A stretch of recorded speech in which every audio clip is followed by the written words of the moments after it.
Well, welcome back to the Faith Roots podcast.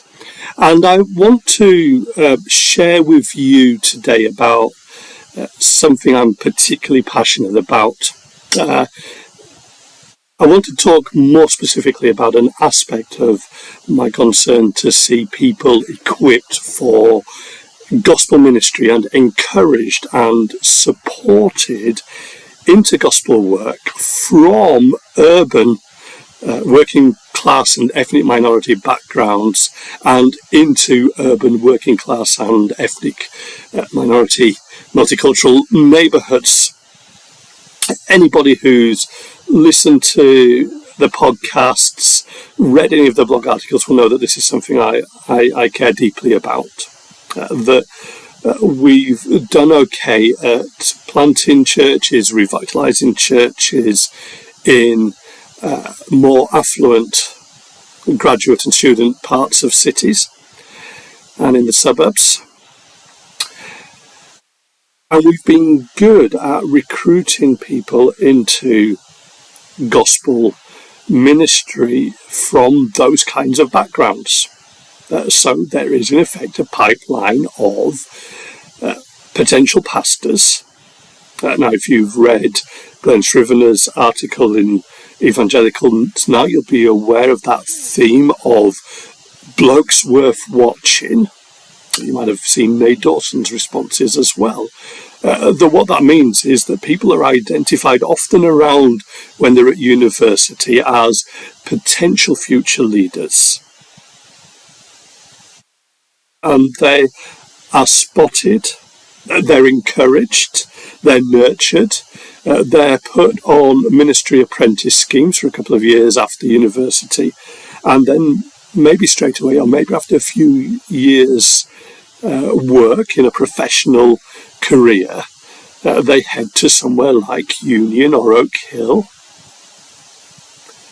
where they are trained for ministry. Now, I've talked often about the challenges, the problems with our existing methods of training. Now, I enjoyed my time at Oak Hill. There were a lot of benefits to it. There were some challenges as well. But it became very clear to me that we weren't spotting, we weren't encouraging, and we weren't equipping many people that were gifted, in fact, were best placed to reach our cities, to reach our urban communities, to reach the working classes, to reach multicultural Britain.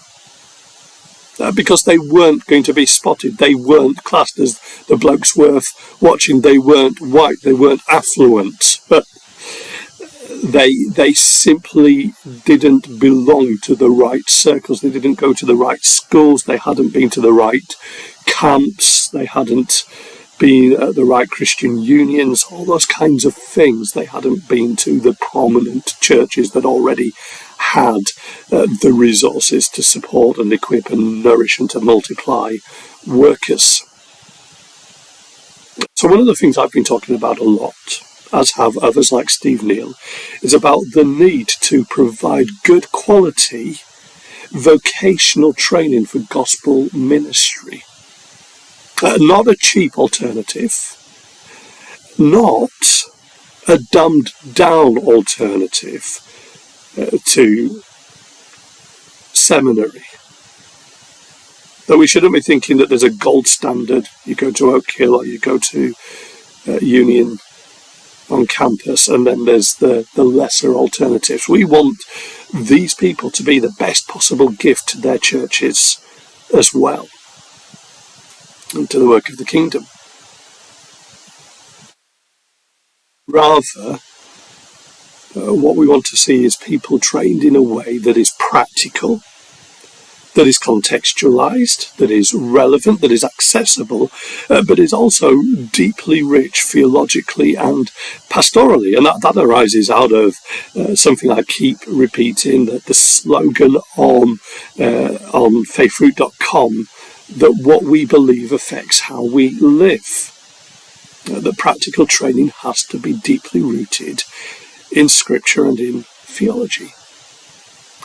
So that's something you've probably read, articles that I and others have written, you've heard me talking about quite a bit. And I want you to hold on to that. There are things that I'm trying to do, places that I can encourage you to go. So I think we are starting to put things in place.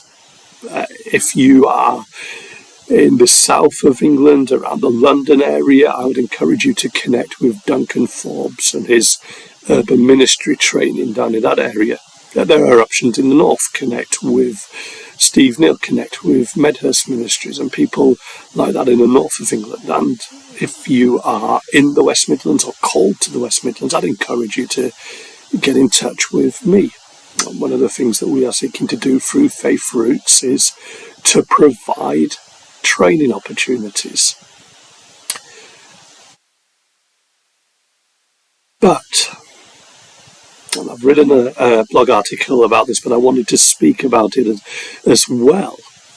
If we're serious about finding, encouraging, equipping, supporting people for urban ministry, urban pastors from different backgrounds, to reach people from different backgrounds, then it will take more than an alternative to seminary. I mean, it will require that we look at that pipeline, that leaky or even broken pipeline, and think carefully about how we spot, how we encourage, how we nurture people that God is raising up to pastor churches and plant churches and revitalize churches. But it also means that we need to think about what happens beyond the formal and initial stages of training. Little side point here. It's not just about getting the training and being sent on your way, and it's not just about being part of a network. One of the questions that I have is, what happens when a pastor in a working class, in a northern, in a deprived, in an ordinary context, hits the challenges? We give the same priority to ensuring that the work survives and that they survive and flourish in it, that we would if a pastor in one of our flagship churches, in one of our desirable areas, in a strategic context, so to speak, was to hit the challenge. So one of the things we need to be looking at is the personal dynamics to that. So I want to encourage people to get involved in prayer support. You can pray for me and for those that we're seeking to encourage by getting our prayer letter. It will also mean that gospel work will have to be financed, supported long term. And it will also mean that we will need to look at refreshment. It will mean that we'll have to look at how we encourage, how we mentor, how we support, how we coach people for the long term. Again, those are some of the things that I'm looking at here in the Faith Roots context here in the West Midlands. But then there's also something else. I've chosen to record the video version of this today. If you're listening to the audio, you won't get this, but I've chosen to listen with some of my library as the backdrop.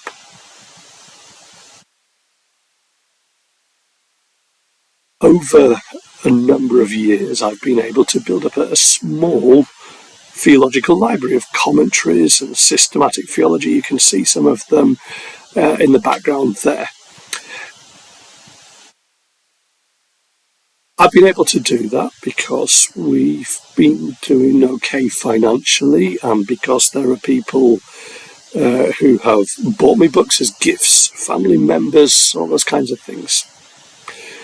One of the big benefits, one of the things I did enjoy at Oak Hill was having access to a huge theological library there, able to just get hold of books.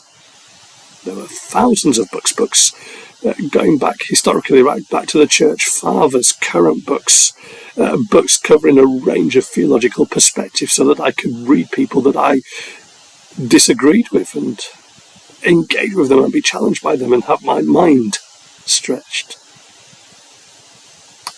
Academic books and pastoral books, books that stretched my mind, books that warmed my heart.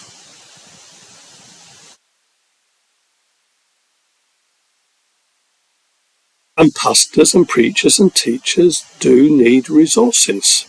We don't want to be just saying whatever comes to our mind. We don't want our own idiosyncratic twist on scripture to be coming through. And so it's helpful to have resources that show us the work that others have done, whether that's on doctrine, on systematic theology, or on biblical studies, on interpretation, on exegesis, on hermeneutics, systematic theology, commentaries, books and journals and resources about ethics and about pastoral counselling, all those kinds of things. And yet that is something that's not going to be readily available to people without the background, without the connections, without the pre-existing resources. You look at my shelf there, you can see a couple of commentary series.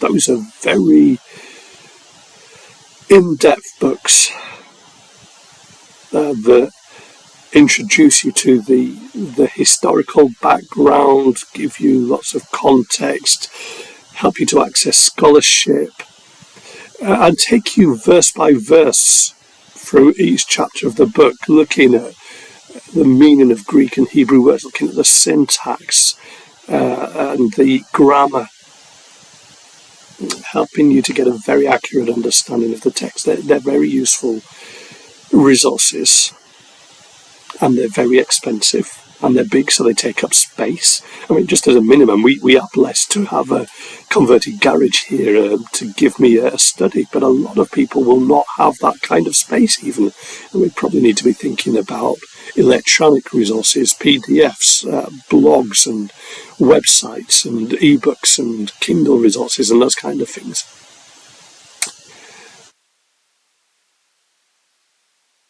So they take up space.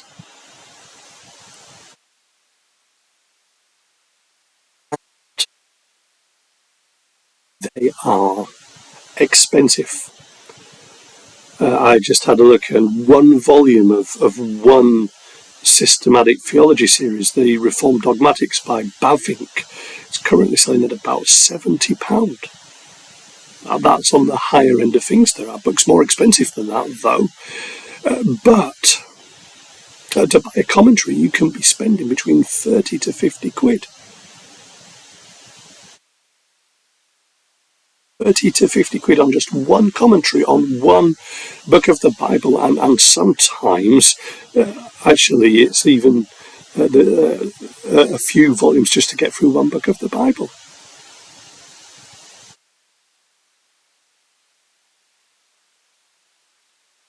So to build up what a lot of pastors would consider as reasonable, as normal, as basic kind of library, we're talking about thousands of pounds. And as I said, a lot of space. Now, we could fix some of those things, I guess, for some people by looking at grants, looking at buying things for people, looking at getting electronic resources to them, looking at passing on second-hand books and all of those kinds of things. I'm not sure that's completely adequate. I'm not sure we want to be thinking in terms of charity and hand-me-downs for pastors. No, but if that helps a few people, fair enough. But that doesn't completely deal with the problem.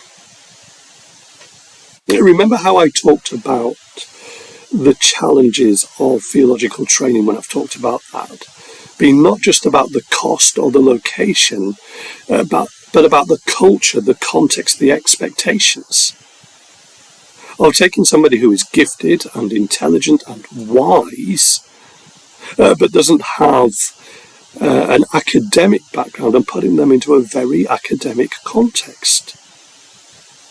And that's what we're getting again with a lot of the books, that they are written by people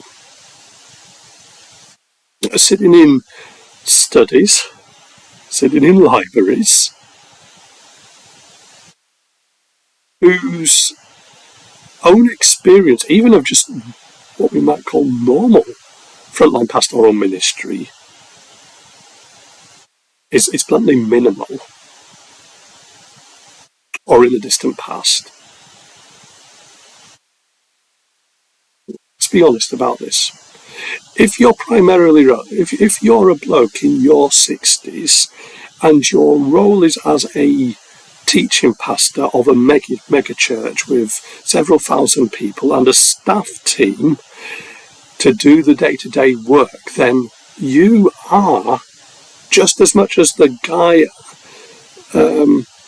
in the university or the seminary, the professor, you are just as distant from the front line of pastoral experience. We need to be open and clear and honest about that, and people might not like me saying that, but I think we've got to raise it. So there's a distance there, an even greater distance from the coalface of urban ministry, of course, cultural, multicultural and working class mission. And so you pick up one of these books, and first of all, it talks in a language that is very different to the language you talk in. People get marked down and their books get sent back if they use colloquial English. And you find that the authors do not address the specific issues that you've got questions about as you are seeking to do your ministries, you're seeking to prepare to preach, or thinking about that pastoral conversation that you're going to have. In fact, I've read commentaries and books where they glory in that. I've been reading as the author talks at length about some fascinating bit of historical context, or some obscure bit of theology, or some very technical bit of language and grammar. Very interesting, I'm sure. Sometimes they bore me, to be honest. But I've been reading it because there's one really important question that I know that the congregation that are going to hear me on Sunday are going to be asking. I'm asking it myself. And then you get a line that says something like, people may at this point be wondering about X or Y. I will leave that for others to address. Great, thank you very much. I feel like I've wasted my money and I've wasted my time by buying and reading your book.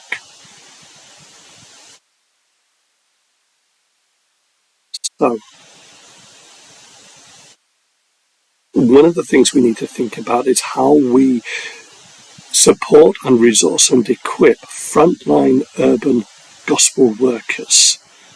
And that includes books or their equivalents. I'm not saying it necessarily should be books. Maybe a lot of this should be audio and visual and online, but those kinds of things.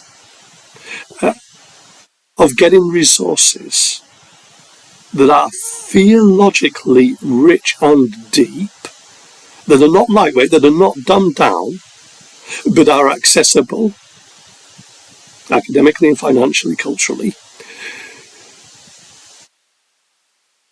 and are practical and relevant to the context that we find ourselves in. We need resources prepared by frontline practitioners for frontline practitioners, and we need them to be affordable and accessible. Now, that's one of the things I've been starting to work towards with the publications page on Faith Roots, and you can check that out. A lot of that stuff's in early draft form. It's going to need reworking before it's finally how I would like it to be, but I'm starting to do that. And I want to encourage others to think about whether or not this is a way that you can partner and get involved in this mission to see churches planted and flourished in our urban contexts. Could you contribute? Could you write? Do you have something that would be useful and helpful that comes out of that rooted contextual experience? And you're looking for ways to get that provided, made available to others. By the way, I'd be happy to host such things on the Faith Root publications page. Or are you somebody that's involved in publishing, in making resources available, whether that's traditional publishing or contemporary online digital publishing and communication? I'd love to hear from you about how we can commission and resource and make available these kinds of things to people that need them. And if you're on the front line and you're saying, I need to be equipped, I need to be supported, just to say again, I'm not saying it's perfect, but it's only a little start. But do have a look at some of the resources on our publications page. Do go as well to people like Duncan and his urban ministry training, because you'll find resources from him as well.